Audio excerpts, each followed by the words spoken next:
तो hello friends, welcome to easy English summary. तो आज की क्लास में हम पढ़ने वाले हैं क्लास 12 का चैप्टर नंबर 3, जिसका नाम है deep water by William Douglas. तो ये जो स्टोरी है, ये पार्ट है एक बहुत बड़े नॉवल का जिसका नाम था मैन एंड माउंटेन्स। और इस स्टोरी में जो हमारे ऑथर होते हैं वो स्विमिंग पूल में एक बार मरते मरते बचते हैं और उन्हें तब एक्वाफोबिया हो जाता है। वो अपने इस फियर से, इस डर से जीतना चाहते हैं और वो इस स्टोरी के एंड में इस फियर से जीत पाते हैं कि नहीं, वो स्टोरी में हमें पता चलने वाला है। तो जो हमारे ऑथर होते हैं, जब वो 10-11 साल के होते हैं तो वो ज्वाइन करते हैं YMCA पूल स्विमिंग सीखने के लिए। वो याकिमा रिवर में भी जाना चाहते थे, लेकिन याकिमा रिवर में जाने के लिए उनकी जो मदर होती है वो उन्हें मना कर देती है, क्योंकि जो याकिमा रिवर है वो बहुत डीप होता है और वो सेफ नहीं होता। और ये जो YMCA पूल है, ये एक साइड से 3 फीट का होता है और दूसरी तरफ से 9 फीट का। तो जो हमारे ऑथर होते हैं वो वाटर विंग्स को पहनते हैं और पूल में उतर जाते हैं।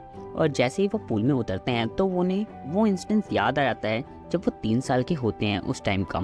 जब वो 3 साल के होते हैं तो उनके जो फादर हैं वो उन्हें कैलिफोर्निया के एक बीच पर लेकर जाते हैं। और उस टाइम पे जो हमारे ऑथर होते हैं वो जो वेव्स होते हैं उनके अंदर डूब जाते हैं। तो तब से उन्हें जो वाटर है उससे काफ़ी ज़्यादा डर लगता है। तो जब वो पानी के अंदर उतरते हैं तो पुरानी मेमोरीज जो होती है वो वापस उनके अंदर आने लग जाती है और वो डर भी उनके अंदर वापस आने लग जाता है। तो ऐसे ही कुछ दिनों तक स्विमिंग करने के बाद एक बार हमारे ऑथर स्विमिंग पूल के पास जाते हैं और वो देखते हैं कि वहाँ पर कोई भी नहीं होता।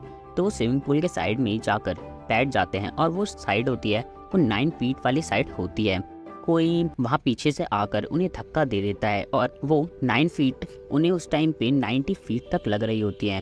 तो उसके बाद वो एक प्लान बनाते हैं कि मैं नीचे जाऊंगा, नीचे बॉटम में जाकर एक किक करूंगा और वहाँ ऊपर आ जाऊंगा और फिर सांस लेकर फिर पैडल करते हुए बाहर निकल जाऊंगा। लेकिन जैसे ही वो पानी के अंदर डूबते हैं तो उनके जो लंग्स होते हैं उनके अंदर पानी भरना स्टार्ट हो जाता है।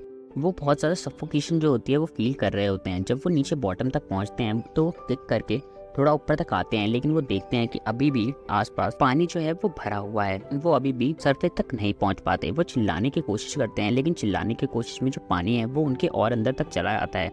उनकी जो नोज और आईज होती है वो तो पानी के बाहर तक पहुंच जाती है, लेकिन उनका जो फेस और बॉडी होती है वो अभी भी पानी के अंदर ही होती है। उनके जो हाथ और पैर होते हैं वो उन्हें बिल्कुल ही यूजलेस फील हो रहे होते हैं।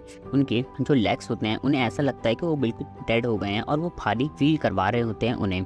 तो इसके बाद जो हमारे ऑथर है उनके सिर में और हर्ट में पेन होना स्टार्ट हो जाता है, जिससे कि उन्हें पता चलता है कि मैं अभी भी जिंदा हूँ। इसके बाद वो पानी के अंदर फिर से डूबना स्टार्ट कर देते हैं, लेकिन उन्हें प्लान याद होता है और वो फिर से ट्राई करते हैं नीचे से किक मार के ऊपर आने की। लेकिन इस बार भी जब वो अपनी आंखें खोलते हैं तो वो देखते हैं कि चारों तरफ अंधेरा है। जो पानी है उसके अंदर का बिल्कुल उन्हें कुछ दिखाई नहीं दे रहा होता, उन्हें सिर्फ अंधेरा ही दिखाई दे रहा होता है। मौत के डर से पूरी तरीके से घिर चुके होते हैं और वो कहीं पे भी मूव नहीं कर पा रहे होते हैं। वो अपने आप पैरालाइज फील कर रहे होते हैं। तो इसके बाद वो फिर से बॉटम की अंदर जाना स्टार्ट कर देते हैं और वो इस बार चिल्लाने की भी कोशिश करते हैं, अपनी मदर को आवाज़ लगाने की कोशिश करते हैं, लेकिन उसकी वजह से उनके जो माउथ होता है उसके अंदर और ज़्यादा पानी भर जाता है। फिर उन्हें अंदर से एक लाइट, एक रोशनी दिखाई देती है और वो फिर से ट्राई करते हैं। तो वो फिर से अपनी नोज़ और आइज़ को ही बाहर निकाल पाते हैं और वो और ज़्यादा पानी जो है अपने अंदर सॉलो कर लेते हैं। और इसके बाद वो ट्राई करना बिल्कुल ही बंद कर देते हैं। वो पूरी तरीके से थक जाते हैं और हार मान चुके होते हैं। उन्हें ऐसा लगता है कि उनकी बॉडी जो है वो पैरालाइज हो गई है और वो अब कभी भी बाहर नहीं निकल पाएंगे। तो इसके बाद उन्हें बहुत ज़्यादा पीसफुल और रिलैक्स फील हो रहा था, और वो इसलिए हो रहा था क्योंकि वो अब अनकॉन्शियस होने स्टार्ट हो जाते हैं। वो बिल्कुल बेहोशी की हालत में हो जाते हैं और जब उनकी आंखें खुलती है कुछ टाइम के बाद तो वो देखते हैं कि मैं पेट के बल बाहर लेटा हुआ हूँ और मैं लगातार वॉमिटिंग कर रहा हूँ। तो कुछ घंटे रेस्ट करने के बाद वो अपने घर की तरफ निकलते हैं। लेकिन वो बहुत ज़्यादा डरे हुए होते हैं। एक छोटे से 10-11 साल के बच्चे के साथ अगर ऐसा इंसिडेंट हो तो डरना तो बनता ही है। उस रात उन्होंने खाना भी नहीं खाया था। उन्हें पानी से बहुत ज़्यादा डर लग रहा होता है। YMCA पूल में कभी भी फिर वापस नहीं जाते। और इसके बाद जो ये इनका डर होता है ये बहुत ज़्यादा बढ़ने लग जाता है और वो कई सालों तक उनके साथ ही रहता है। वो जब भी अपने फ्रेंड्स के साथ बोटिंग या फिशिंग का प्लान बनाते हैं तो वो हमेशा ही ख़राब हो जाता है, क्योंकि उन्हें पानी से डर लगता है। फिर इसके बाद वो डिसाइड करते हैं कि मैं इस डर को ख़त्म करूंगा, अपने आप से बाहर निकालूंगा। तो इसके बाद वो अक्टूबर में एक पूल को ज्वाइन करते हैं स्पेशल क्लासेस के लिए। उनके इंस्ट्रक्टर जो होते हैं वो पर्सनल उनके लिए होते हैं और वो उनको एक रोप से बांध देते हैं और फिर वो उन्हें स्विमिंग सिखाते हैं।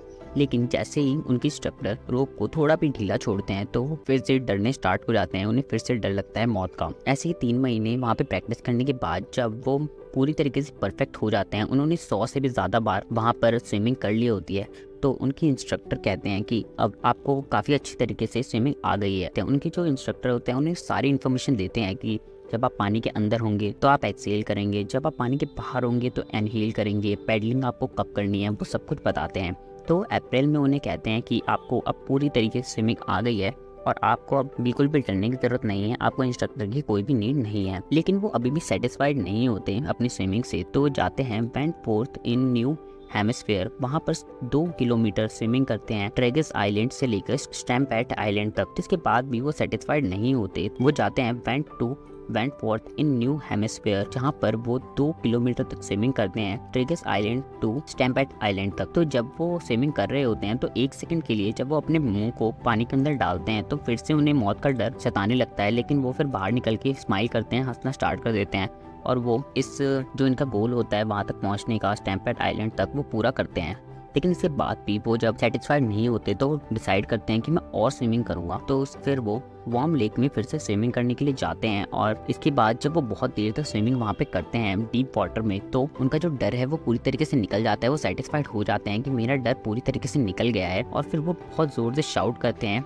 जो शाउट होती है वो एक जीत की शाउट होती है कि उन्होंने अपने डर पर काबू पा लिया, उन्होंने अपने डर को जीत लिया। और रॉडबॉल्ट कहते हैं कि जो डर होता है हमारे अंदर का वही सबसे बड़ा टेरर होता है, हमें अपने डर पर हमेशा काबू पाना चाहिए और अगर हम अपने डर पर काबू पा लेंगे तो हम किसी भी गोल को अचीव कर सकते हैं। तो इसके बाद हमारे जो ऑथर हैं वो कहते हैं कि अब मैं अपने किसी भी गोल को अचीव कर सकता हूँ, जीत सकता हूँ। तो बस इस चैप्टर में सिर्फ इतना ही। इस तरीके की और समरी जानने के लिए मेरे चैनल को सब्सक्राइब करें। Thank you.